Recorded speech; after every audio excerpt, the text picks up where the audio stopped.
What is going on, folks? Welcome back to another episode of the Hook It podcast. Today we're on episode number 61, and very shortly we're going to be joined by none other than Matt Macduff. But before we do that, I got to tell you that this episode is once again literally supported by saxunderwear.com. Sax make the best underwear on planet Earth, from everyday fabrics to all-out performance pants. Each pair features their patented ballpark pouch. They have anti-roll waistbands, they are ergonomically fitted, which means they won't ride up and give you a wedgie, and hopefully they won't fall down either. Most importantly though, they are all antimicrobial, which means you don't stink. You can go for a ride, then go straight to the pub with your mates, and no one's going to give you any funny looks. You're going to be standing there smelling fresh as a daisy. They are also used by none other than today's guest, Matt Macduff. For more information, head to saxunderwear.com, or you can find them in your local bike shop, running store, or outdoor shop. Or, if you want another option, just Google Sax and you'll find a pair. Simple as that. We are also supported by 35bikes.com.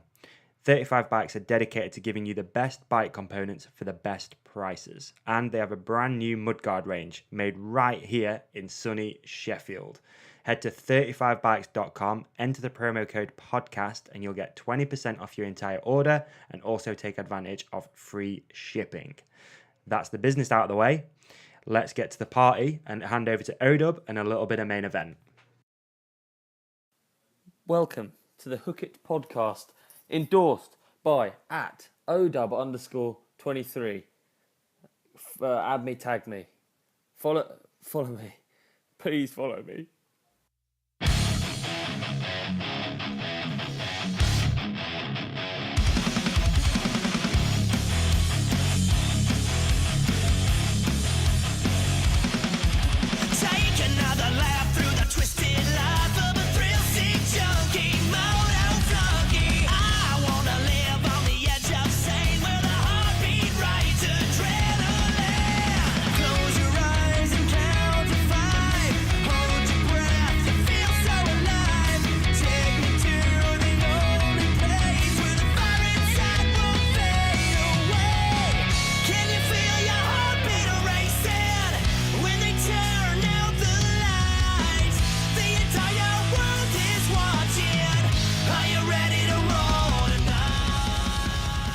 What is going on, people? Welcome back to another episode of the Hook It podcast. I haven't heard that tune for a little while, so I thought I'd drop it back in the intro. It is by our friends at Main Event, and it is called Thunder Rain. If you enjoy listening, check it out, iTunes and Spotify. And if you've ever done anything with music or audio, visual, whatever, you'll know that getting music clearance is real tough. So got to hand it to those guys for sending over that track a while back. And Thunder Rain, Main Event. It's a cool tune. Okay, on today's episode, we are joined by none other than Matt Macduff. But before we drop in on that, got to give a pair of Sax underwear away first. So all you have to do, if you want to win a set of Sax, after you've listened to this episode, head over to iTunes, leave a review, type something out, make it as funny as possible. And each and every week, I will choose somebody at random and give away some Sax goodies. Today's winner is, on iTunes, Holy Rider 26. So if that's you, thank you for the nice review. Drop me a direct message or an Instagram, an email, and I'll get some Sax goodies straight out to you in the post. And that's it. Again, I'm not going to hold this thing back. It's a cool conversation with Matt Macduff, real varied, some cool subjects covered, a little bit different to our ordinary kind of episode, but hopefully you guys enjoy it. We're going to take a deep dive with Matt. And without further ado, Matt Macduff. Just check 1, 2, 3. Just tell me real quick what you had for breakfast. I don't eat breakfast. Oh man, love a bit of intermittent fasting. Perfect. All right, well, I can hear you anyway, so that's good. All right, perfect. Cool. So on today's podcast, we are joined by none other than Matt Macduff, and I was looking through our messages actually just before we started. We've been talking about doing this since February, which is nuts. What, February of last year?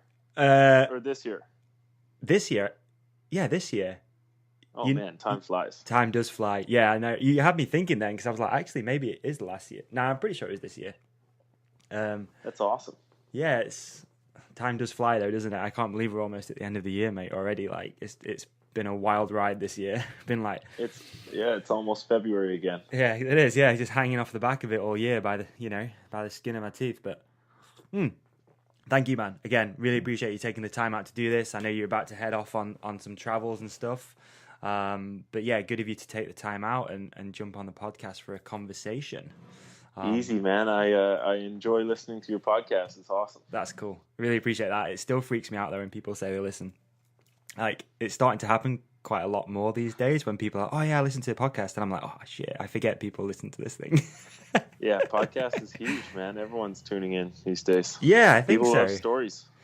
That definitely, I'm going to agree with that. I know, like, without boring people out there too much, like, my day job is, as I was just saying before, like running the distribution company. Been on the road upwards of like 6-7 hours every day in the van. So for me, I never even put the radio on anymore. Like, I just listen to stories, whether it's, I don't know, whatever, like, Rogan or whoever, fill in the blank. Like, I'll just sit and just listen to stuff rather than listen to music that I don't necessarily care for, True, man. But if you want to get really weird about it, I think that our generation misses storytelling. If you look at cultures way, way, way back, and humans and whatnot, we always told stories, around the fires, and storytelling's been a huge part of humans. You know what I mean? The human race, and totally. That's why I think we're missing it these days, and that's why podcasts are huge. Yeah, I think so. I totally agree with you. Like you say, if you want to get super primal, that's pretty much how stories are passed down, right? And like religion, like the whole thing is just built on sitting around a campfire with your friends and not being interrupted by social media or anything. Like, you just chatting to your buddies. Let's get primal. I know, let's get primal. I want to get primal soon with you as well, because I've seen some stuff that you're up to.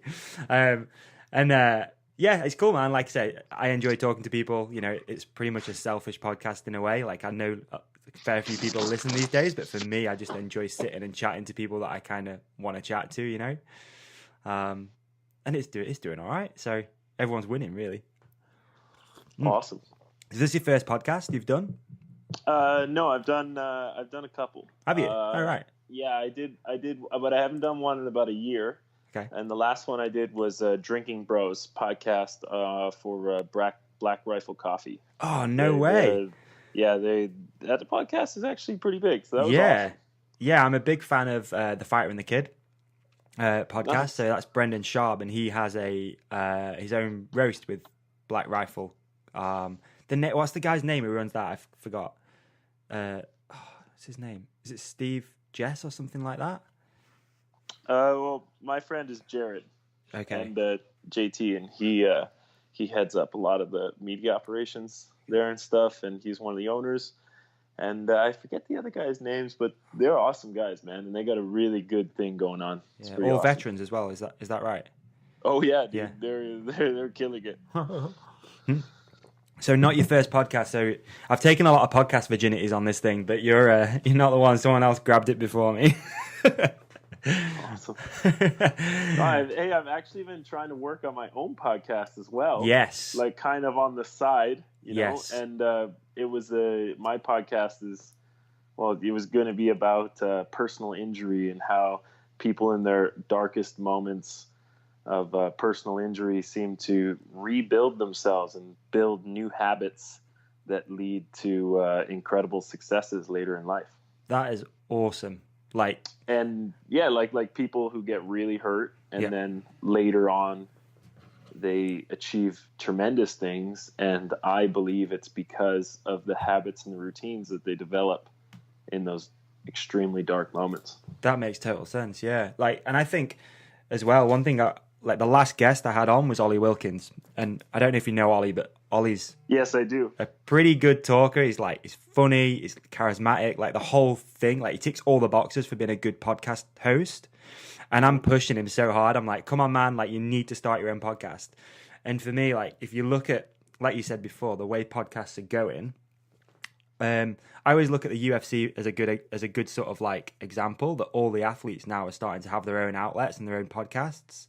And I'd love to see that start happening more with like mountain biking and action sports in general, really. Like, athletes should have their own stuff going on. Like, you have access to everybody, really, you know.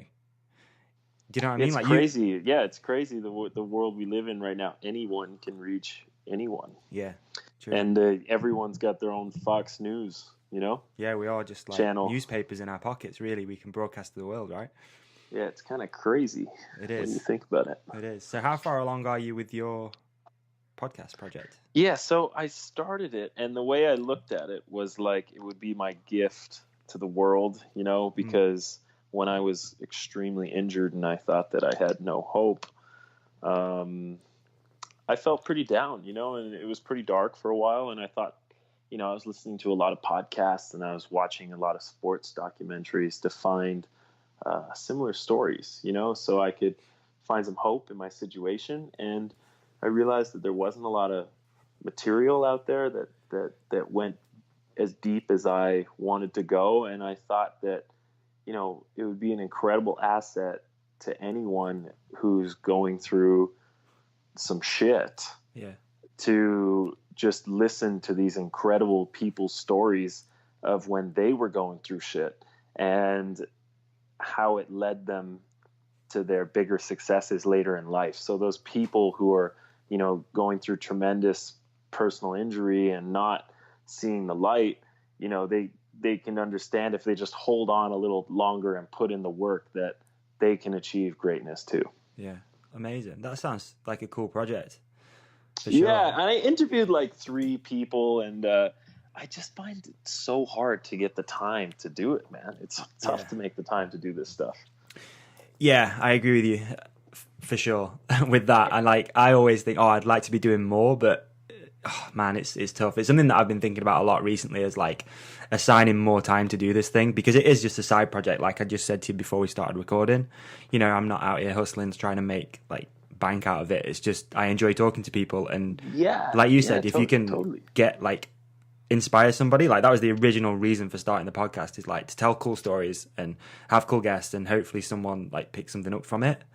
And that's sort of like been the aim, you know. And I was super scared also to reach out to some of the guests that I wanted on the show, because it's right. I mean that takes a lot of balls, because you're basically going to take this person's time, you know, and time is not renewable. No, I agree. So you don't want to waste it. I agree. Yeah, that's definitely it's been a huge, like, without getting too deep into my personal stuff, like it's been a huge thing for me, like, because you learn so much about yourself. Like you said, having to reach out to certain people and been like super nervous as well to talk to them. I mean, I remember wasn't that long ago, you know, Nyquist was on here, and I've looked up to Ryan Nyquist since I was, you know, small, real young. And you sort of sat here just like, wow, like I've got this platform now where Nyquist is kind of, you know, and a bunch of other people too, man. There's been 60 plus guests up until this point. And every time you're like, shit, like I've got to be mindful of this guy's time. I've got to make it worthwhile. It's got to be a good product so that they're stoked to push it afterwards. Do you know what I mean? And it's quite a lot of pressure. Yeah. But dude, if you need any help with it, just ask. I mean, like, as far as getting it set up and where to host and all that sort of stuff. Well, it's so funny that you just said this, and it's so funny that that we're doing this right now, because I'm actually just packing all my stuff up for winter, and I'm looking at my podcasting gear, and I'm wondering if I'm going to bring it or not, and I'm totally going to freaking bring it. Yeah, totally. I think one of the cool things that and I'm not telling you how to suck eggs here, right? But if I was an athlete in your position, I'd have that thing on me all the time. And whenever you get like a few hours when you start drinking at night or having a few beers with your friends, just throw a podcast down, because like the conversations you guys will be having just sat around, like you said, like a campfire or around a dinner table, will be so interesting to a lot of people. Like 90% of your followers will probably want to listen to it, and you know, the guest followers and all that sort of stuff. And again, I'm not telling you how to suck eggs, but why not have your equipment with you all the time and just be like, oh, let's just jump on a podcast. Yeah, totally. Yeah, I think I'm gonna do it. I mean, I think that's probably my best medium. Yeah, for sure. Thanks, man. Inspiring the nation. yeah, thanks for the push. The prep talk. Yeah. Anytime. But honestly, if you need help, like just hit me up. Obviously, it's no issue. I'll be hitting you up for sure. Oh dear. So I always like to usually kick this thing off as well by getting a little bit of a backstory towards the guest. So can you tell me like a little bit about where you grew up and how you initially sort of found mountain biking? Yeah, so I guess my story is pretty simple. You know, I grew up in a low key suburban neighborhood that was kind of like country, but kind of city. You know, there was like it was a city downtown, but like there was still lots of forest around. And I used to skateboard, and I was like a super punk kid. You couldn't tell me nothing. And then my uncle invited me out west. My mom sent me out west to go hang out with him, and he has a boat building business, so I got to like go out and help him out a bit. And he had a mountain bike, and I tried it out. I was like, man, this is pretty sick. And then I came back. I was gone for about 2 months, and mountain biking was kind of exploding. You know, this was like Neural Disorder was going on. I think Neural Disorder 6 came out or something, and it was just exploding. Mountain biking was exploding. And I came back, and all my friends had mountain bikes, and I had no one to skateboard with, and I was so pissed, you know. And so I got tired of skateboarding alone, and I decided that I was going to buy a mountain bike. And I worked all year, you know, mowing lawns and doing whatever I could to get money. And then I finally got enough cash, and I went to the bike shop and got a Kona stuff. Sweet. Nice. Yeah. Nice. And like, did you like gravitate towards that bike for any reason, or were you like, I want to ride? I don't know. Well, my uncle had a Kona, and I always looked up to him.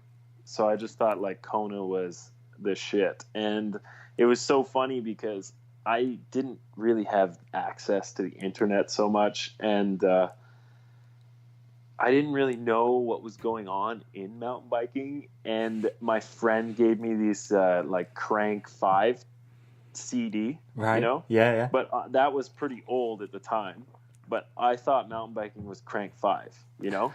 Okay. But like really, Neural Disorder 6 was going down, and I thought like Crank 5, you know. So I was in this like time warp for a while, and it was sick. And I just would watch that movie like every single day before going to school. Wow. And then when I got on the internet and I saw Neural Disorder 7 come out, my whole entire world just changed.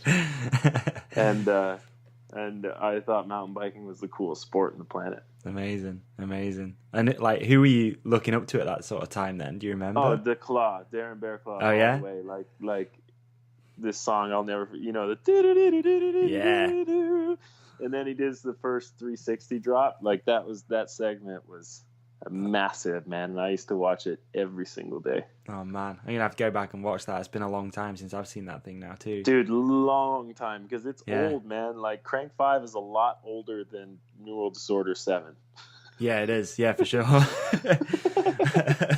Yeah, and then that kind of like shattered my whole entire perception of what mountain biking was, and I was like, this is the coolest sport ever. And then you know, there's like Cam McCall and Wayne Goss, and man, just all those guys just inspired the crap out of me, and I just tried to be like them every day. So what sort of age were you when that all started kicking off? Dude, I must have been like 16, I think. Yeah, I was going to say, it must have been like a little later in your life. Like you weren't in it from 10, or do you know what I mean? No. I used to ride like some dirt bikes with my old man, and he would take me on some epic enduro rides. Right. You know, like just teaching me how to be a man. Like he would, we would go riding, and he would like shred out ahead, so I'd be like going as fast as I could to catch him. And then, you know, there'd be like a tree down on the trail, and instead of like, you know, stopping me, he would like sit beside the trail and like be like, how is he gonna react, you know? And I remember one time I crashed my dirt bike like into this tree that was across the trail, and I was super bullheaded, and I was like, dude, you know, he was trying to teach me how to use my brakes, and I was like, I know how to use my brakes, you know? And then I smoked this tree, and I'm like on the ground, like wailing, you know? And then he's like, so do you want to learn how to use your brakes? And yeah, that's kind of how I live my life. I can see a link here with you starting to ride brakeless maybe when you're a little older. Is that why? Yeah, well, actually, so I got my Kona stuff and I started riding, and the only reason I actually rode with no brakes is because I actually couldn't afford to buy brakes. Wow. And I just started riding without brakes, and then it like kind of became cool. Yeah. So I was like, "Well, sick." You're already ahead of the curve. Yeah. You're like, I've been doing this for years. Yeah, exactly. And then people started giving you props for doing stuff without brakes, and I was like, "Oh, sick." Well, now I definitely don't need to buy brakes. So who did you grow up riding with? Did you have like a particular crew are they like still on the scene with you, or?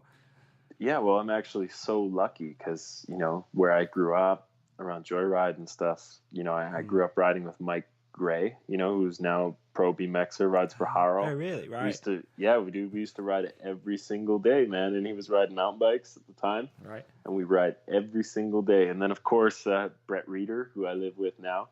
Oh, you live with Brett too? Cool. Yeah, dude. And we used to ride back in the day all the time. Wow. And, 1,000 other dudes. That must be pretty cool living with Reeder. Have you been there like a long time, or? Yeah, I lived with him all year, and it's been awesome. Yeah, I bet. That's pretty cool, dude. That is cool. So, at what point, without rushing too far ahead, like at what point did you start to see this becoming more of a career than just a hobby? Have you like worked jobs to get to where you're at now, or? Yeah, so I used to. I started working when I was 13. Mm-hmm. Summers with my mom doing landscaping because they have a landscape company. Okay. And then when I was 15, I started working in a clock shop with my grandfather. My grandfather was probably the best clockmaker in North America. Wow. One of the highest regarded. And he had an amazing business, and he did some amazing work on all sorts of clocks. And I was just so intrigued by it. And he kind of let me into his business, and he was teaching me the ropes, and I apprenticed with him for like 6 years, mm-hmm. which was amazing. And then I got an offer. Then I started getting, sponsorship offers with money. And right. I was like, holy shit. And it wasn't a lot of money, but it was like, man, maybe I don't have to go to the clock shop if I take this. And I was kind of torn because I wasn't sure, whether, because I really enjoyed horology and I really enjoyed it. And I was thinking about, man, if I did this and went to school, I could take over the business and that would be an extraordinary life. And then there was like this wild child inside of me that was like, or you can go ride bikes and destroy stuff. And I figured that I would, you only live once, so I better give this bike riding a chance because I could always do the clock stuff later if I really wanted to. Yeah. So you started getting sponsors reaching out and stuff, and I guess this is still in the early days of the internet and stuff like that. Like, where were they seeing your stuff? Well, I would work at the clock shop until like 4, and then I would just go riding like every single day. Okay. And we would make videos. I had a good friend. His name was Justin Brown, and we would make videos like at least all the time. We'd be making videos, and we'd put them online, and they would, they'd do pretty good. And I guess that's where companies started tuning in.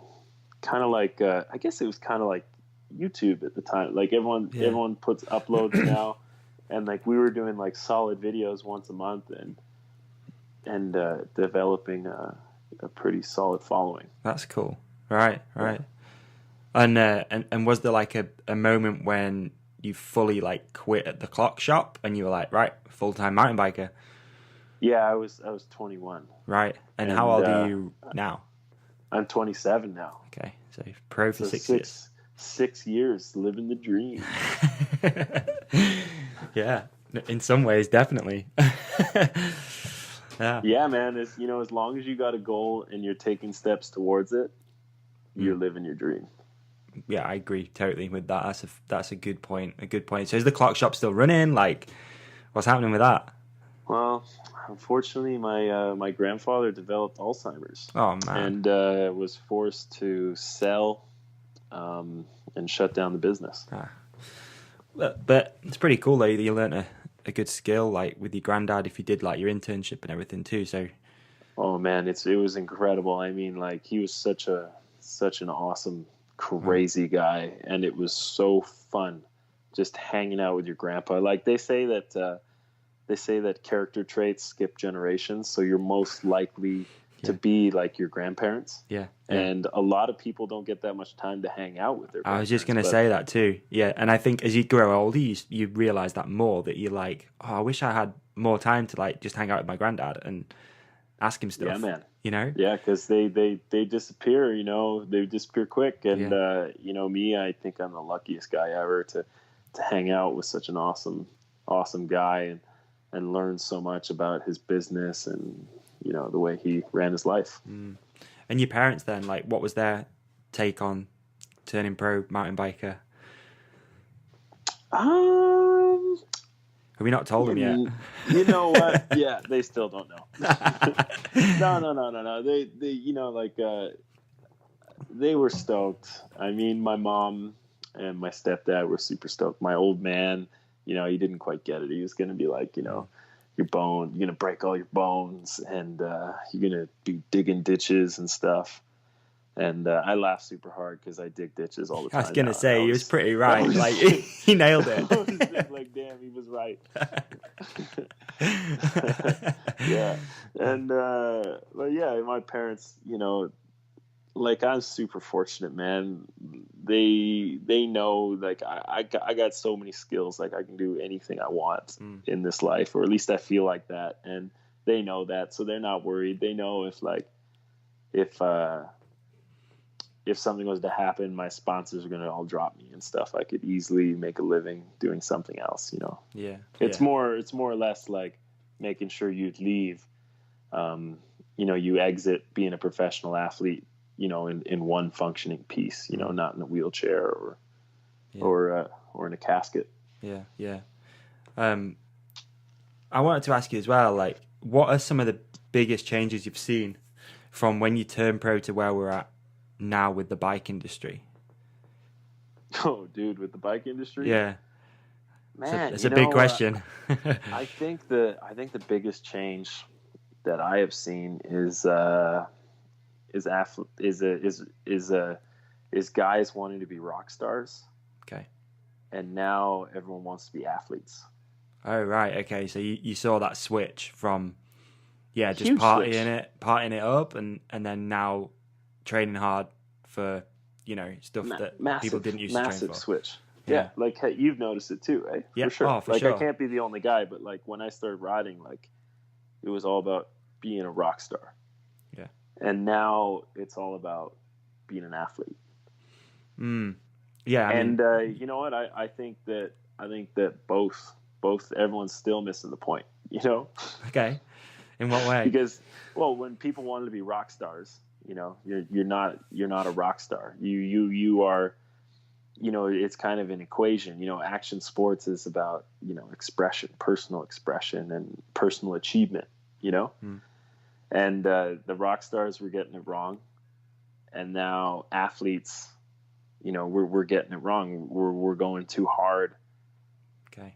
In the athlete direction, because we're not totally just athletes. We're so much more. We're artists. Yeah, and I guess as well, it's extreme sports athletes. It's not like running around the track, and there's not just your body, dude. It's your mind as well that needs to be in track. And I think people are going too hard in the gym these days. And I really think that the next generation's going to land perfect with a balance of rock star, athlete, and Buddha. Yeah. I don't know, man. We'll see, but I think we're getting it. That's a super interesting take on it, though, man. I love that because we have watched that switch. You go from the P.T. Warner era of downhill to where we're at now. It's very different, isn't it? It is really, really different as far as like athletes having mental coaches and strength and conditioning and nutritionists and everything. Mm-hmm. And then I'm gonna guess, I don't follow this slopestyle stuff as much as I probably should, but I'm gonna guess we've seen that happen in slopestyle too, where I guess your housemate Reader is a full on athlete these days. Yeah, I mean, well, Reader's I think a little ahead of the curve. He kind of understands balance, right? Like I think a lot more than others, and I think that's why he does so well. Yeah. But yeah, man, it's extreme sports, and it's you need to be a rock star because you got to live this lifestyle, but you don't want to be too much of a rock star, and then you got to hit the gym because you need an awesome body because you can't fall apart when you hit the ground. Yeah. But then there's this whole other, artistic component and mental component that needs to be addressed as well. Yeah, I was going to wait and sort of get into this a little bit in a short while, but the mental component is something that, I've been following your Insta feed and stuff for a little while, and I've seen you're obviously into sort of meditation, and I noticed the other day you were reading like Wim Hof's book and stuff. So when did all this stuff become a bit more is the word prevalent? My vocabulary is terrible. A bit more like prevalent or prominent in your life? Yeah, well, I've always been a weirdo into all sorts of crazy stuff, and I guess it started becoming more prevalent when I think I got hurt in I was 23, and I got hurt, and then I started reading books, for the first time. Yeah. And then I wouldn't do any reading really unless I was hurt. So I would just whenever I was hurt, which was a lot, I would always just read. And once you read one book, it leads to another book. And then I discovered podcasts where I could listen to all these incredible people. And I was like, man, I want to be like him. And this is his favorite book, so I'm going to read that book. And then I just went through this huge hole. And then when I killed myself going off that loop and broke all my bones and thought my future was over, I just went in even deeper, and I started finding all these incredible people. And one of them was, Wim Hof. Mm-hmm. And dude, he's just a badass, man. He was 50 years old and he ran a full marathon above the Arctic Circle. Yeah. Dude, when I'm 50 years old, I want to be running marathons above the Arctic Circle. Mountain biking's cool and all, but I want to be a badass at life. You know? Yeah. And this guy is a badass at life. So I'm going to read all his books. I'm going to do all this thing. I'm going to figure out what it is about this method, that makes you able to achieve stuff like that. And I'm going to go even further and do stuff just like that when I'm older too. That's cool. No, that's real cool. It's I've had a very similar experience to you as well. I haven't had a life-changing injury, I'll be honest. But, finding podcasts and learning from them and finding people like Wim Hof and stuff, there's, so much stuff that I would never have even dreamed of learning about and picking up a book about, 3 or 4 or 5 years ago. And it's insane how much of a whole new world it's sort of opened up, And Wim Hof is something that I've been as well, sort of just slowly but surely trying to bring into my life more. I use his morning routine a little bit. I say a little bit, I try and do it every morning, 30 breaths, cold shower. And that is a massive way to start your day. You are going to kick ass all day if you can do that in the morning. It changes your life, man. Totally. And it's not even really about it is about waking up. If you look around you, if you go out to the mall and you look around you, dude, everyone's sick, man. Our culture is toxic, man. Everyone is so unhealthy, man, and so full of pain and not just physical pain, emotional pain and everything. And dude, I feel like it's everyone's responsibility to fix yourself. If you want to make a change in this world, you gotta start with you, and you gotta be the example for others. you know? Mm. And so it's up to you to learn these, learn your own way to break out of this, toxic culture and get yourself in the right shape so you can help other people break out, because you can't, you can't stop someone from drowning if you're drowning yourself. You gotta learn to swim, get to the edge of the pool, climb up on that lifeguard thing, and then you can help people, stop drowning. So I think, it's up to you, man. You gotta be the example for all these other poor, sick people out there, man. Yeah, I agree totally. And again, it's been something that I've just found later in life. Not even later in life, I'm 31. Well, but, dude, they say that it takes 27 to 30 years to figure out who you are. Right. So you just found who you were, dude. Yeah. Maybe. A terrible podcast host and an awful businessman. Nah, it is crazy though, man. How this stuff does really make a switch in your life and gives you a totally different perception of everything that's going on around you. And I've become like way more mindful of, like you said, people been sick, whether it's anxiety or addicted to phones. That's a big one, dude. Like, and I know in some respects you're living and you're, staying relevant is attached to a phone and social media. But it's weird how much time and effort we put into those things, right? Yeah, dude, it's crazy. Yeah. It's crazy, man. And, I'm reading a great book right now by Seth Godin called This Is Marketing.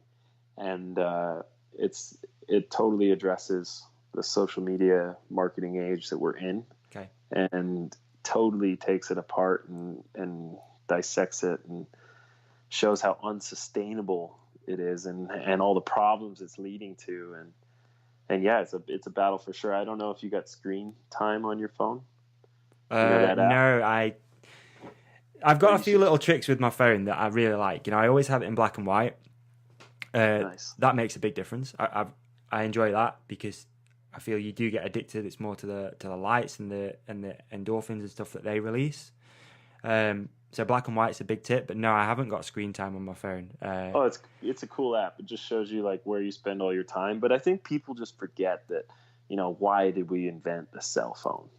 It's a tool. It's supposed to make our lives better, and we just forget to use it like a tool. Yeah. That's all. I was thinking about it before because I love that whenever we've messaged, you've sent a video back.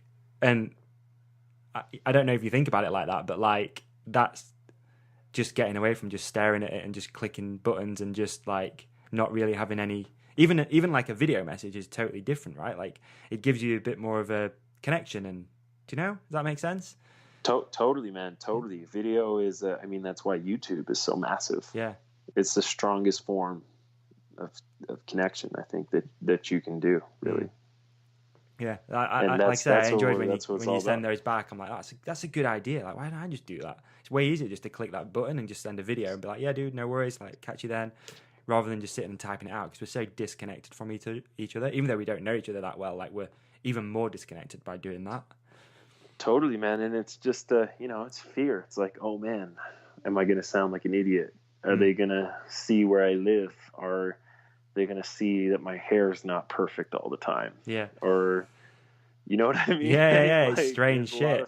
It's real fear, strange. Man. It's all in fear. Yeah. So what sort of like daily practices would you advise? Because obviously with this, we always like to give some advice, obviously, and sort of drop some knowledge bombs. So what's a day, like a perfect day for you as far as like the Wim Hof stuff and meditation and reading? Well, okay, I'll start by doing like my perfect day or whatever, and then I'll just like sum it up. But basically, like, if you want to own the day, like Aubrey Marcus said, I'm just reading the same book, dude. yeah. Okay. Well, if you want to own the day, it starts in the morning, and if you own the day, you own your life. Just like Aubrey says. Yeah. And I like to start by waking up. And then, get out of bed, straight, cold shower, come back, hydrate, make my bed, breathe, exercise, and then watch out.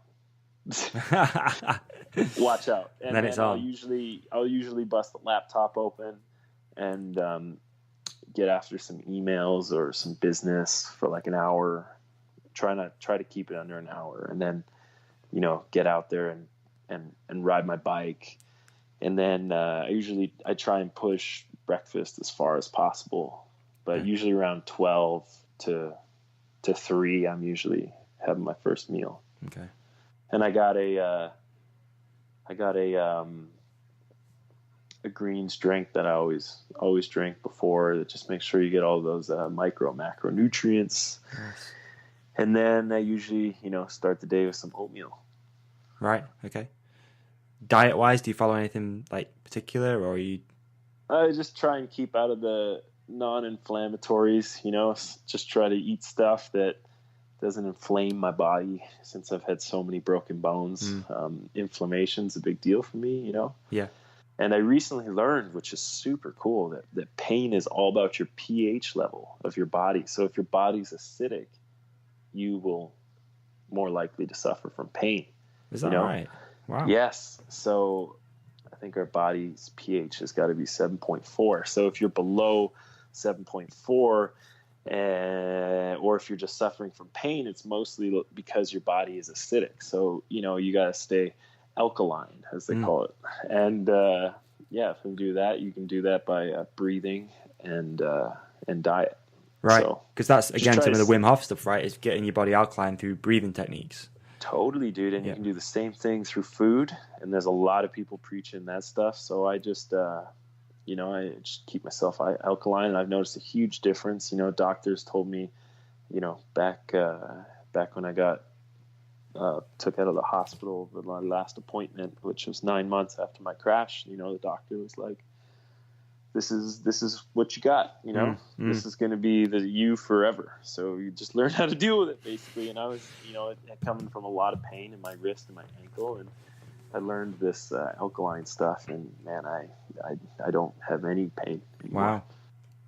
Life-changing, literally life-changing.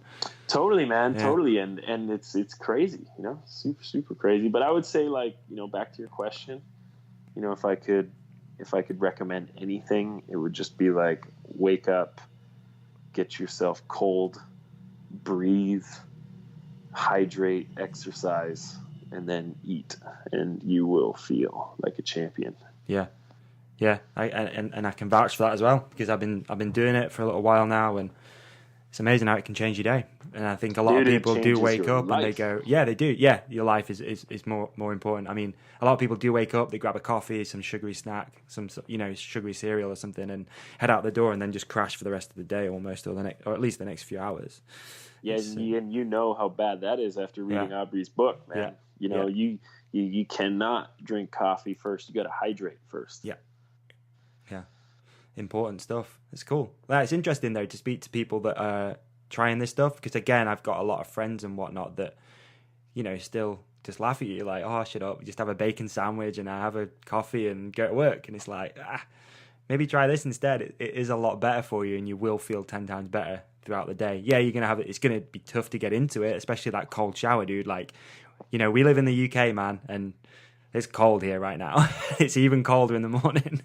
Dude, come on, man. I live on... Oh, yeah, I forgot where you were.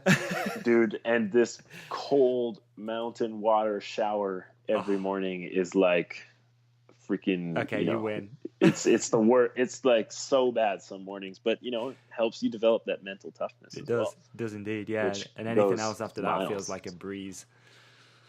Yeah, exactly. And it's just so awesome. And then, you know, sometimes if I'm feeling like super extraordinary after my exercise, then I'll hop in the car and go down to the river and get the real cold thing going, you know. Wow. But that's like the bonus points. Okay. That's the one. I like it. That's cool. It's interesting. And again, it really sparked me to reach back out to you the other day when I saw on your Instagram, like, you were reading Wim Hof's book, and I was like, I just want to talk to this guy, man. Whether we're recording it or not, like, I just want to see what you're up to and stuff. It's pretty cool. It's interesting, and hopefully people have learned some stuff. There's some good book tips in there, right? So it was Seth Godin's What Yeah, was it called? this is marketing. Yeah, this is marketing. Which is definitely prevalent for anyone who's like starting a company or running a company or trying to be an influencer or anything in this market right now. And then Wim Hof, which you don't have to read his book, you can just Google him. Yeah, the Vice documentary they did on him was next level. It's super cool. There you go. Yeah. Boom. And then Own the Day, Own Your Life by Aubrey Marcus. Cool. And also, if you want to go even deeper, check out Paul Chek. Oh wow, yeah. He's like he just lifts rocks. Dude, you know who Paul Chek is? Yeah, it's the guy who lifts rocks, right? He makes stone sculptures. Yes, but he's more than that, dude. He's the guy who rebuilt Danny Way when Danny Way broke his neck and all the doctors told him that he was going to be useless for the rest of his life. Right. And he also rebuilt Robbie Madison after breaking his back, and all the doctors was like, he's got to be the most remarkable physiotherapist ever of all time. And a lot of Aubrey's stuff comes directly from Paul. Is that right? I'm pretty sure Paul was on like the Joe Rogan podcast a little while back, and that's where I've probably heard of him. I'm pretty proud to say I've not missed a Rogan podcast for like 4 years or something, because just been in the van all the time. But I'm pretty sure that's where I probably heard of him initially. You know, dude, like basically like every awesome, pretty much all the exercises that we see now. Like, I don't know if you follow like On It Academy. Yeah. And stuff like that. Like a lot of it comes from Paul. Paul's like the source of endless wisdom. Okay. He's crazy though. Like he's super crazy guy, but awesome guy when it comes to the body and the mind. Yeah, interesting. So as far as training goes, just quickly, as an athlete that's gone through a lot of injuries and stuff, what do you do to keep your body in trim? Well, I do a lot of yoga. And yoga is great because it's good for strengthening and flexibility, which is basically what you want. Because, like, the only reason why I exercise is so I can crash huge and not fall apart. So that's why I exercise. And yeah, man, I do a lot of like calisthenics, a lot of sometimes some heavy lifting to get the GH going. And basically, I just like try and hire professionals so I can do it as efficiently and awesomely as possible. And then they teach me a lot of stuff, but it's mostly just like 20 to 40 minute high intensity interval exercises. And they just work on the weak points, the points of you that are going to fail. So a lot of guys, that would be the back of your shoulders, because a lot of our mountain bikers get all hunched over because we're always like hanging on the bars and doing push-ups and stuff. And we forget about our backs, got to get the back of those shoulder blades awesome, so the shoulders don't pop out, And then your hamstrings, you want to get your hamstrings strong, because the other side, your quads or whatever, they they get super strong cycling, but the hamstrings don't get so strong, and then you can blow your knees out. You get knee problems. So just keep them balanced. And I see a lot of posture guys, because posture is huge. If you can hit the ground like a Roman soldier throws a spear, you're going to get back up again. Okay. Like a Roman, so like lawn dart almost. Is that what you mean? No, I'm saying like, form. The form of a Roman soldier when he throws. Okay. Dude, 300 when you throw. Dude, like form is perfect. Yeah. And if you can like kind of get this perfect posture in you, and you're balanced, and when you move, you keep good posture over your joints, you're much less likely to get hurt when you crash. Yeah. Interesting, man. Interesting. It's super interesting to hear like your take on it as well. Obviously, it's been someone that's been injured, and how important it is to keep your body like fresh and yeah. Well, what do you think the difference is between like an awesome action sport athlete and someone who's not that awesome? It's probably injuries. How good they fall. Oh, because if you fall good, then you don't get hurt. and you're gonna fall. So you better learn how to fall really good so you don't get hurt, so you can ride more and put more time on your bike, and then that'll make you better, you know? Yeah. Flexibility is obviously really important and something that people do overlook because it's hard as hell. Like yoga is so goddamn hard that you'll just give up, right? Like you're just like, oh, I can't do it. I'll just go lift weights instead. I can do that. But I think it's harder to do it. You know what I mean? It's harder to just be like, I'm going to go do yoga, at least for me. Because, like, dude, exercising and stretching, like, dude, I'm not that interested in that stuff. But, like, I am really interested in, you know, riding massive jumps. So, okay, well, like, what happens when you ride massive jumps? Well, you could crash and you could die. So, like, how do I prevent this crash from killing me? Well, I should fuck yoga. Yeah, just break it down, and that's where the book stops at being flexible and yoga. Yeah, man, crazy. So that's essentially, you know, that's the rabbit hole, and the more you get into it, the deeper you go, and the next thing you know, you're reading books about Wim Hof and, you know, all sorts of other crazy stuff. Yeah, it's crazy what it can open up. It really is. You know, just trying to learn about this stuff. And Pandora's box, dude. It is. It really is. It really is. But it's fun. It's a fun box to open. It's not. Yeah, for some people it's fun. You know, for other people it's just like the worst box ever. You know. Yeah. But that's what's so cool because we're all, you know, extremely different. Yeah. You just came back from Rampage. Well, I just came back a couple of weeks ago for digging for Brett as well. How was your Rampage experience? It was incredible. I mean, it was my second time out there. Okay.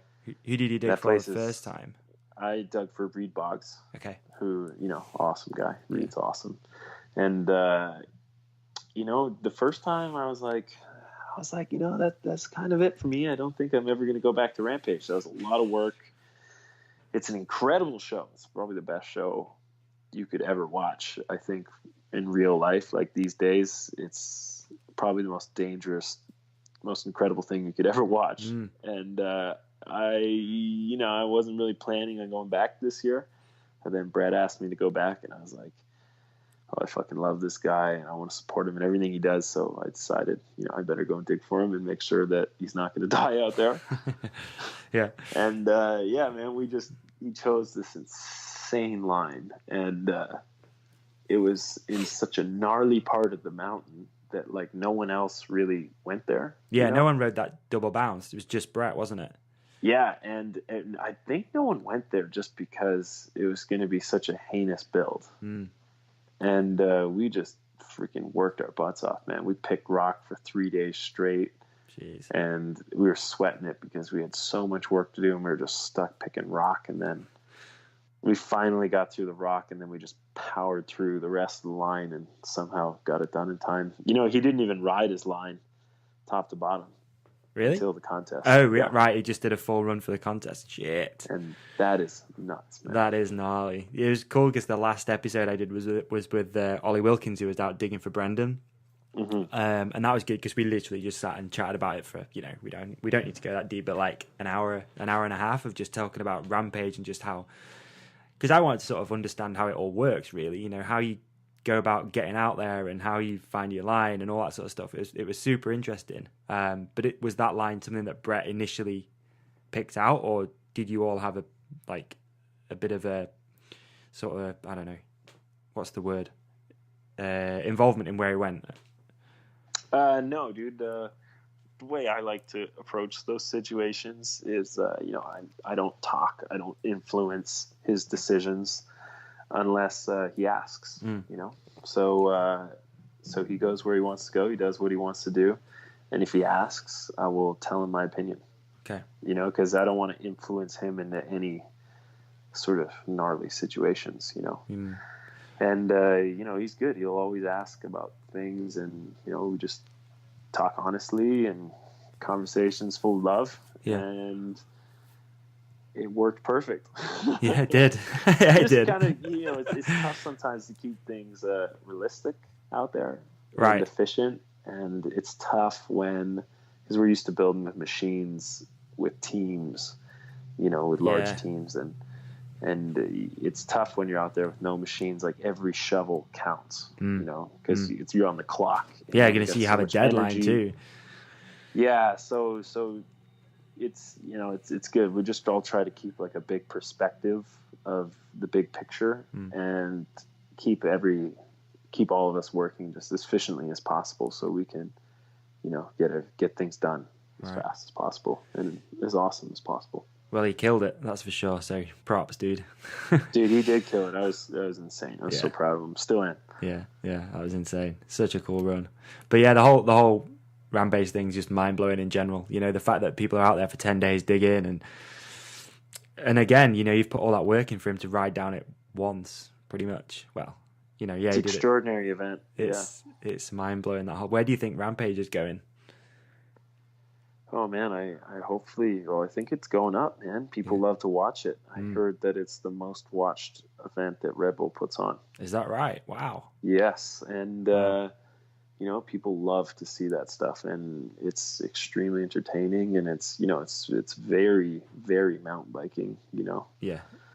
I can't think of another event that really. I like how it's just nails there the sport. Too. It's easy to watch for anybody who's not even maybe a mountain bike fan. They can watch that, and it's just it's pretty obvious. I mean, again, Ollie got into a lot of stuff about scoring and judging and whatever, but the actual concept is relatively simple. It's just these guys are going to get down this mountain with as much style and grace and whatever as possible, and whoever does it the best is going to be the winner. But it's just, the angles of the cameras, the whole thing's just easy. It's easy to watch. No doubt it's not easy to go out there and film it, but it's easy for everybody sat at home to watch it. Which is pretty awesome. It is. It is rad. It's fun. It's a fun event. Would you ride it? Or? Good. Dude, I don't know, man. If I was going to ride something like that, I would have to train a lot. Yeah. And I'm so far from a guy who could ride down Rampage comfortably right now. Okay. But you never know. You never know what the future has in store. But I don't think that's going to be my direction. Okay.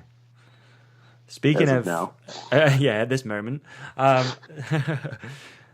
wanted to obviously talk to you about the loop. That we got a bunch of listener questions too, and a lot of them brought that up. So if you don't mind, I want to take a bit of a deep dive into the loop and how that whole project came around. I was reading an interview you did actually. It's on the Rise, so I guess someone wrote it or whatever. About it took 3 years of research and what the hell, dude? Tell me about the loop and how doing that came around. Yeah, so I had this compound that I built in Truro, Nova Scotia, at one of my really good friends' house. Jason Leal, love you, buddy. And I built a whole bunch of crazy stuff there. I was experimenting with a bunch of different ramp designs, and I built a loop-de-loop. It was 20 feet tall, and it had 2 different radiuses in it. And I got inspired by the old loopers in the turn of the 19th century. And it was just a cool time in human history where, the Industrial Revolution was breaking out, and people were just they really thought anything was possible. It was really a special time. And it was the first action sport athletes ever, man, where they were doing tricks on bicycles and they were building loop-de-loops and riding them, and people were losing their mind. It was one of the biggest acts of the circus, and these guys were super badass.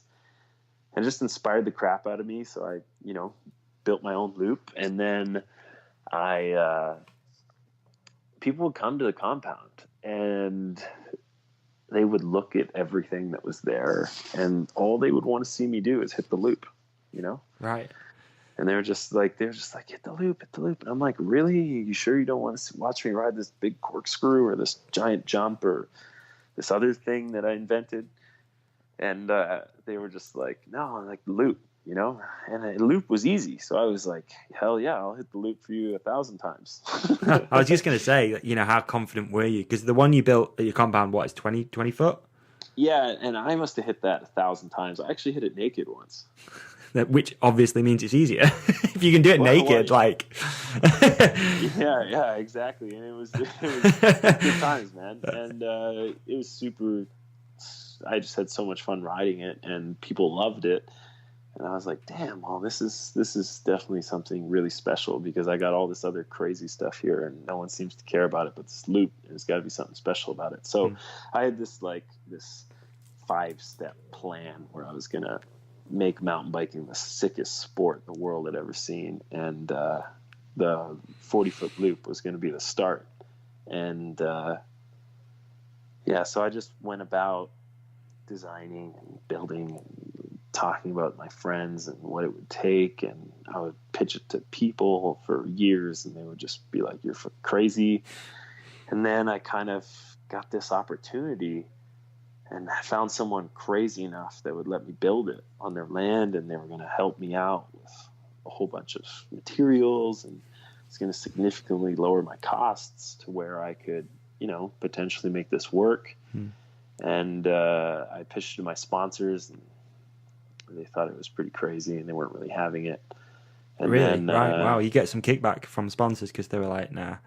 It's too crazy. Like, no one wants to see anyone die. There's a fine line between like, this is awesome, and then, watching someone die. And it's an extremely fine line. And I just decided that I had to go for it. I had to do it.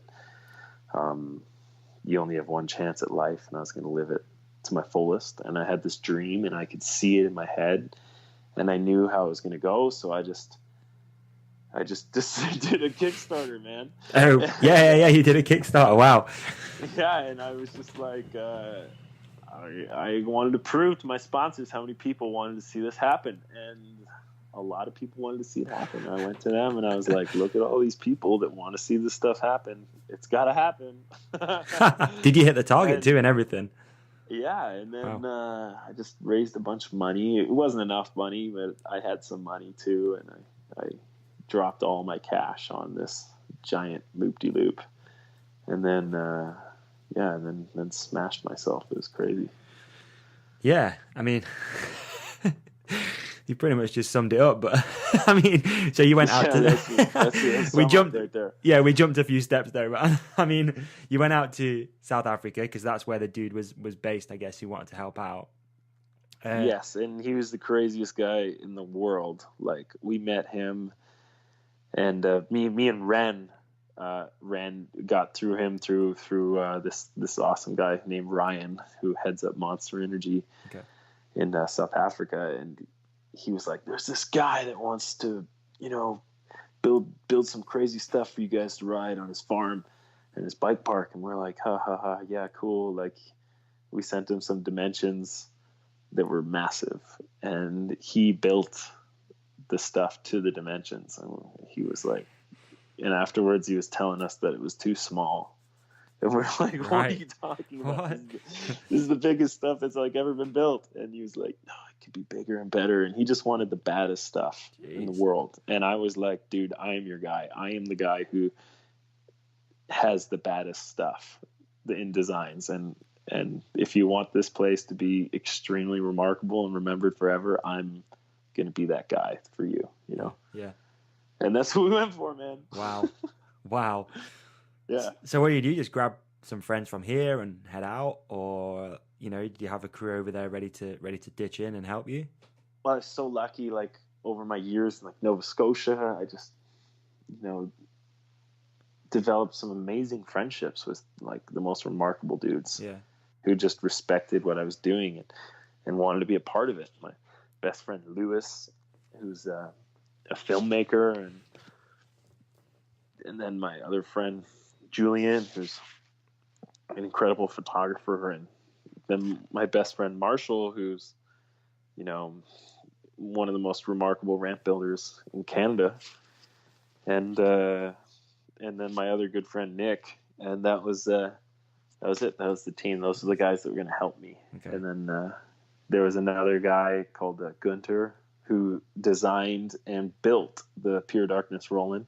Okay. 87 feet tall, and he never even went on it. No, he's afraid of heights. Oh, really? Amazing. Amazing. Yeah, so you just designed and built it. Right. Yes, remarkable guy, and him. He used to like build huge Hollywood movie sets, like fake towns for movies and stuff. And his knowledge mixed with Marshall's knowledge was just like the absolute dream team to make this wooden structure, because it's like, dude, it's a crazy structure. Like you show any carpenter that loop and they're just like, what the fuck, you know? Yeah. It's a huge build, and they pulled it off perfectly.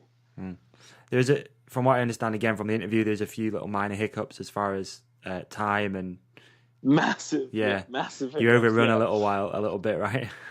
Yeah, dude, like it was great. I don't know what I was thinking when I think about it now, and I am the luckiest person on the planet to go through that and come out okay on the other side. Like I was managing everything, you know. And, just quickly, because I'm super interested in this. Like, you know, now you're a lot more, I hate this term, but mindful, and you're into, you know, been a lot more, I'd say, relaxed and a bit more thoughtful. Were you that sort of dude back then, or has this experience brought that on?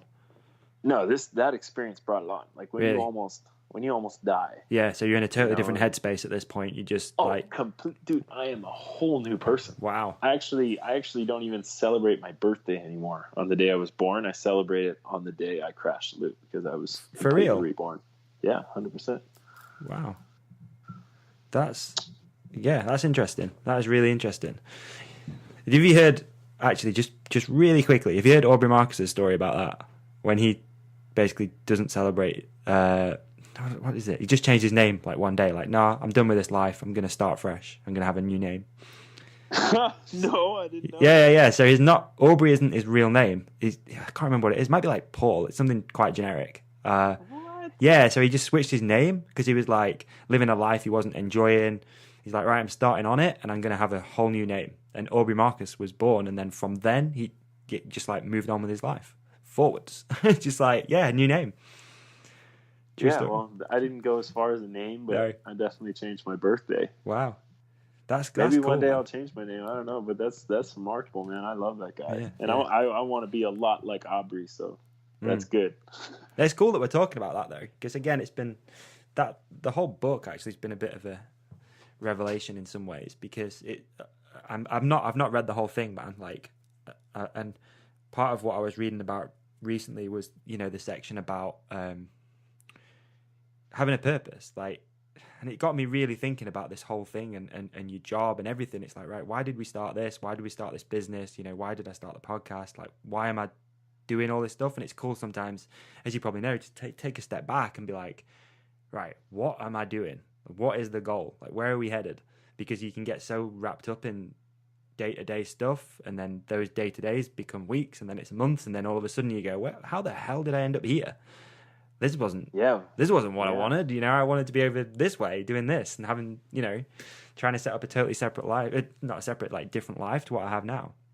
Yeah, dude, the why is so important. Yeah, it is. It's so important, because that's where the unconditional love comes from, for you to labor, you know, in this life every day for what you want. Yeah, because there's an end goal, and you don't mind putting in the hard graft, you know. I think Rampage is a great analogy for that, right? Like, you work so hard for that one run, it's almost like life. Like, you're working so hard, and that's your thing. Yeah, dude. And it's that unconditional love, because if you don't know why, and you don't know what you're suffering for, then, you know, you can't suffer forever for what you want. And also, once you know what you want and you're taking steps towards it, then you are living your dream, like actively living your dream. That's great. Well, so you got this full crew out there, just to go back to the loop again real quick. And then, like, I guess what happened? Were you pushed into having to ride it when you're a bit uncomfortable, or like? No, I wasn't pushed into anything. No. You know, I take extreme ownership of everything that happened. You know, it was all me. It was all me. You know, like, the project was behind schedule because of me, right? Because I wasn't a good project manager, and I couldn't manage all the money and all the people, and And I got so lucky because I had such a great team. And that was the only reason why the loop got built, is because I just surrounded myself with these incredibly strong, awesome individuals that were just able to fill in all my weaknesses. You know, every weak point that I had was one of their strong points, you know, and that was the only reason why we got to build a structure like that. Dude, a structure like that has never been built before. Right. Yeah. You know, just building the structure itself is a remarkable. It's almost like a feat of engineering. You know? Yeah, it totally is. That you've even done it. Yeah. And for some punk kid in, you know, Oak Ridges to grow up and build something like that, that's a remarkable feat in itself. Yeah. And I was just so lucky to have that right. crew around me, dude, because it wouldn't have got even done if it wasn't for them. And then, you know, it took so long and it took so much more than we thought. Like, I pushed the team to the max, dude. We were waking up at 6 o'clock and we were eating dinner at 10 o'clock at night. We were just working the whole day, you know, for 4 weeks straight. And then, you know, we got it done at the last possible moment. And then it was time to ride it. Right.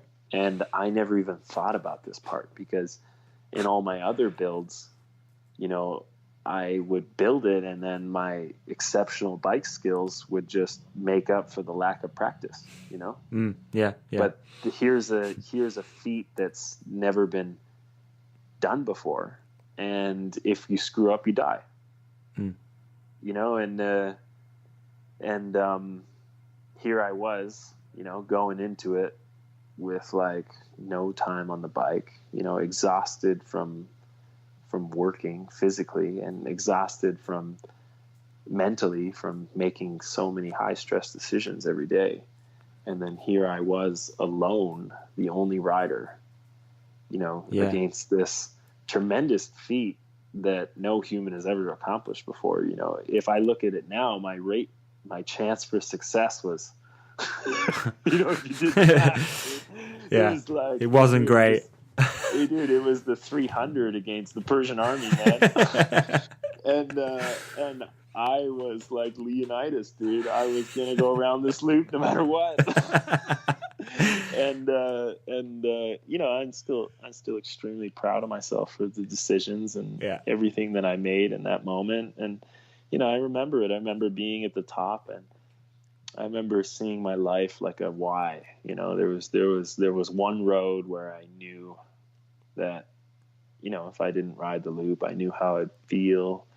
I knew what my life would be most likely, and I knew that path. But then there was this other path, you know, that no one could tell the potential of that path, you know. Yeah. And I had to go down that road, dude. I had to. Like, I'm not here to devolve, you know. I'm here to evolve every day, and so I decided to give it a go. Dropped in, and I'm happy I did. Yeah. So, what? How much do you remember about the whole like flip? Oh, I remember the everything. loop, right? You remember it going wrong? Dude. Yeah, shout out to Cali Protectives for making the best helmet in the world. That Shiva carbon saved my life. Wow. Because you know why people die when they fall from high heights? Yeah. It's head injury. Right. They don't die from like, you know, from injuries to their body. They die because they smoke their head and crack their skull. Yeah. So the reason why I was able to fall from that high and still be here today is, you know, that helmet saved my life. And for anyone who hasn't seen this part, I mean, you literally fly straight out the side of that thing. And I guess the big question is where's the footage of the rest of it? Is there a reason that it's not out or what? Yeah, well, for 8 years I've been followed, and they've been making a movie about the loop. No way. Yes, and they followed my whole story through my darkest moments, and they got like me pitching this project to people. And one day a movie will come out. Wow. And everyone will see the footage. and know the story. Wow, that's rad, man. So there is a bigger picture. So you're holding on to the footage. Oh yeah, we got so That's much cool, footage. dude. It's crazy, and the footage is really dark. Like no one wants to see it. I anyways. can't It's imagine it basically being a comedy. You know, I think it's Yeah, going to be pretty shit. It's watching someone die. Like that's realistic what it is, and I think a lot of people who were there suffered from PSD because of what they saw, and I felt really bad about that. Right. Wow, that's cool because, again, I was actually chatting to Ollie Wilkins last night as I said you were coming on here, and he said the one question I've got is, where's the footage? I was like, oh, it's a fair point. Yeah. I mean, I don't know, I just never really thought about it. You know, you see like the teaser, which is crazy because it's got like almost 1 million views, and then nothing.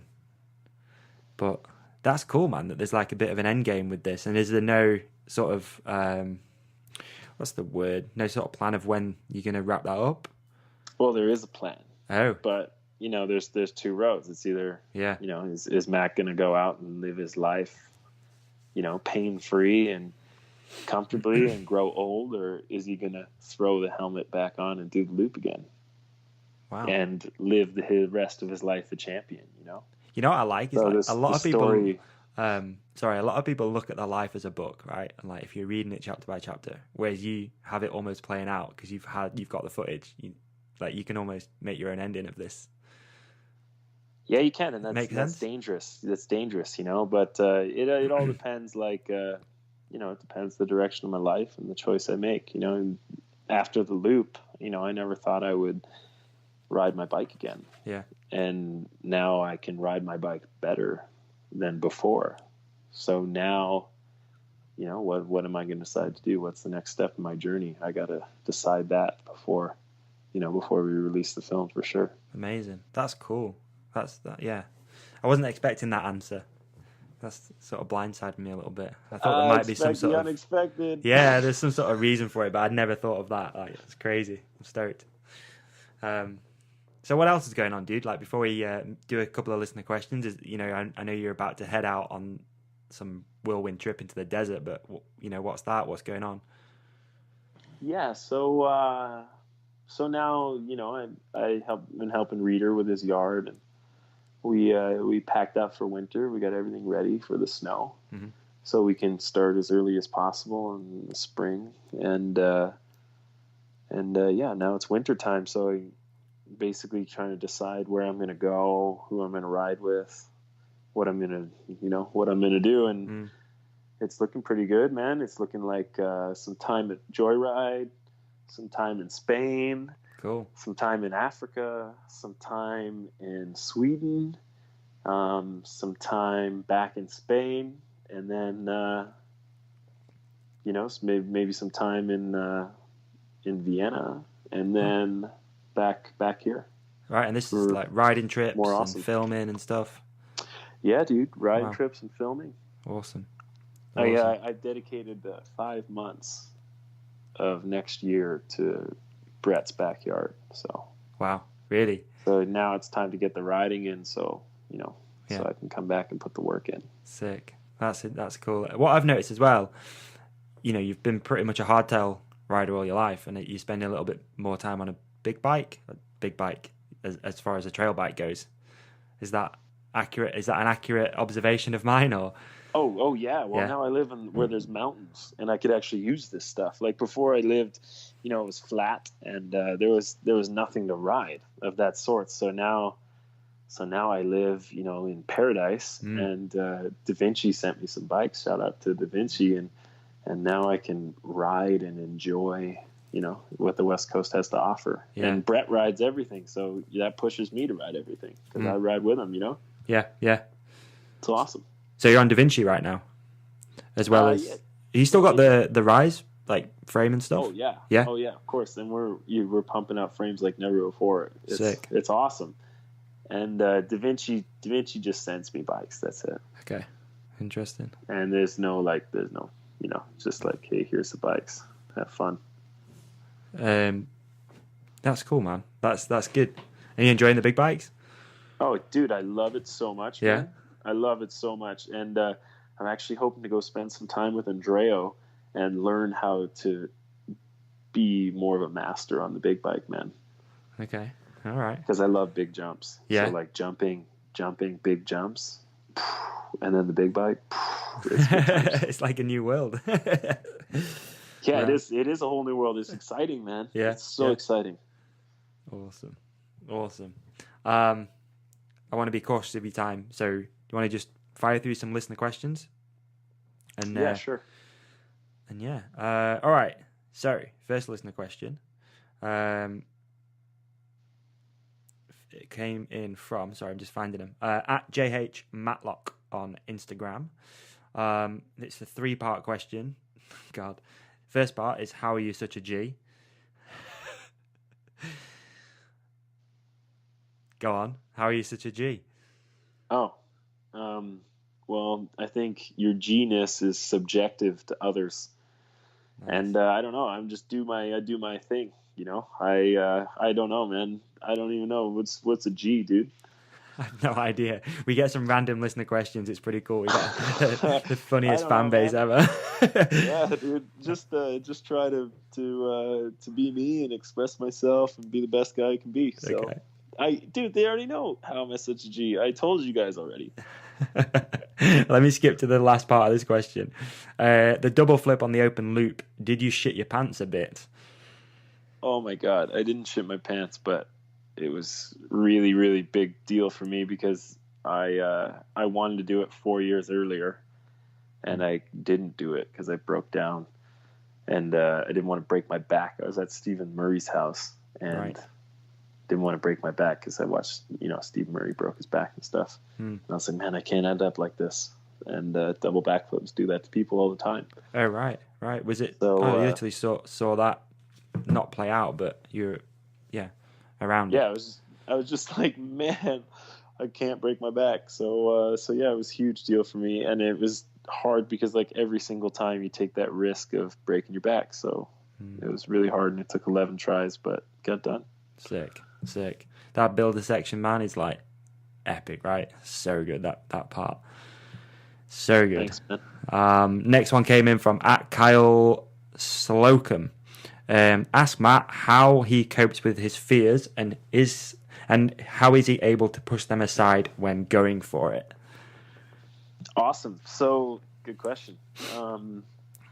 So the way I deal with fear is like just keep it reality based in the real world. And because fear is, gets blown up in your brain, and most of the time it's not real. So the best way to deal with fear is, get it out in the real world. Do the math. If you're scared of doing a trick, practice that trick into the foam pit per se, and then remind yourself how many times did you screw up. Was it 1 out of 10? Okay, well then your chance of failure is 10%. On the resi, and then think about, okay, well, what's my chance of catastrophic failure? How many times have I had like I'm gonna die moment, practicing this trick, and it might be 5%, So then you're like, okay, well, 95% chance I'm gonna do this, and only a 5% chance of catastrophic failure. So my fear is rational. My fear isn't relevant. Okay. And that's how it works. And so you break it down. Trust the results. Yeah, you trust the real life results. So if I'm only got a 95, a 5% chance I'm going to screw this up, then what am I scared of? I'm not thinking rationally, and that's the way to remove fear. I think that's the way I remove fear, and I think it's the best way for anyone in action sports. Yeah, good answer, dude. Good answer.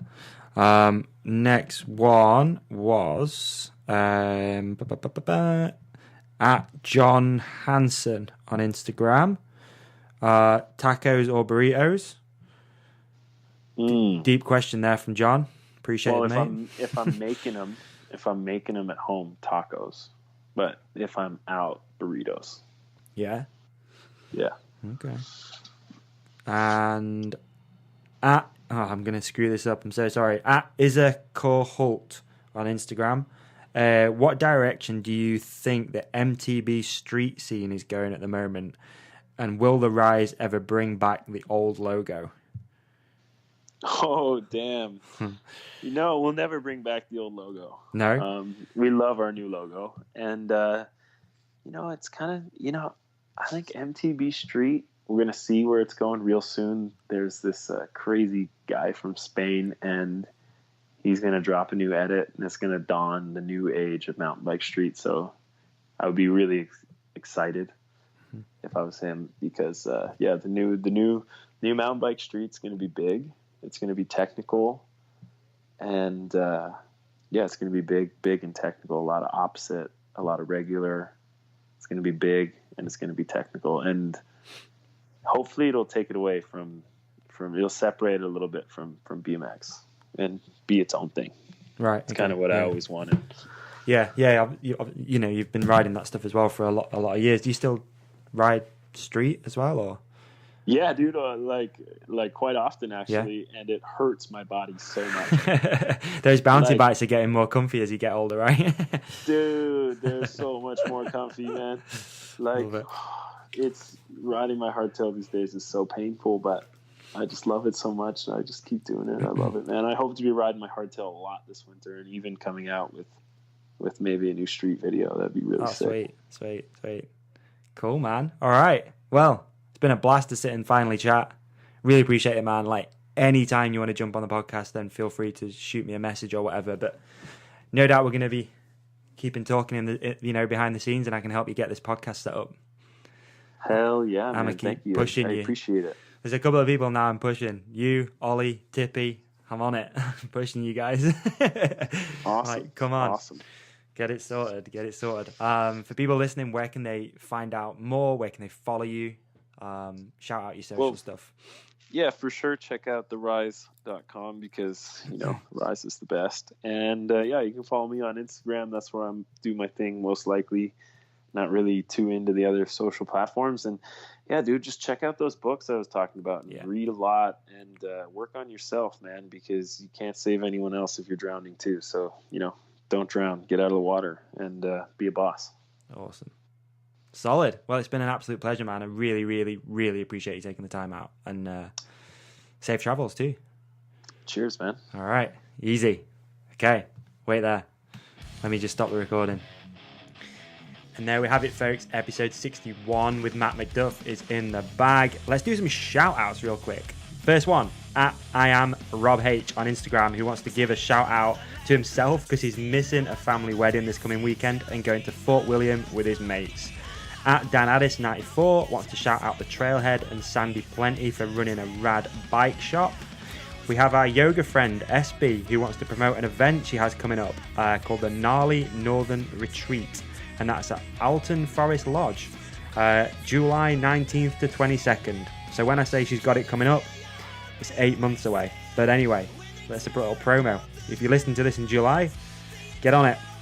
At Jack Hurd 9 wants to shout out himself because Trials is awesome. Shout out to D&D Breadwins, Little Disco Dave, and C-Word Dan. Cheers, Dan and Dave at D&D Cycles. We've got R Skelly 588, who's aiming for a perfect season next year in Enduro. At A Dirt Jumper wants to give a shout out to the podcast because he's listened to every episode in 6 months. We've got Gran_AC wants to give a shout out to his local OG cycling older gentleman friend Trevor, and also says great podcast. And of course, the Aberdare MTB just wanted a shout out. That should be everything. Right. Don't forget, if you don't already, follow us at the Hook It Podcast on Instagram, Facebook, etc. Come and join the closed Facebook group. Just search the Hook It Podcast on Facebook and you'll find it. Most importantly, if you want to win yourself or your mates a set of Sax underwear, head to iTunes right now, leave a review. Don't forget Christmas is coming up, guys. Get your dad in a pair of Sax. Look after his nut sack. At the end of the day, if you're a dude or a girl, you came out of that thing, so protect it. Oh my God. Anyway, on that note, have a great rest of your week. Thanks for listening. Peace out.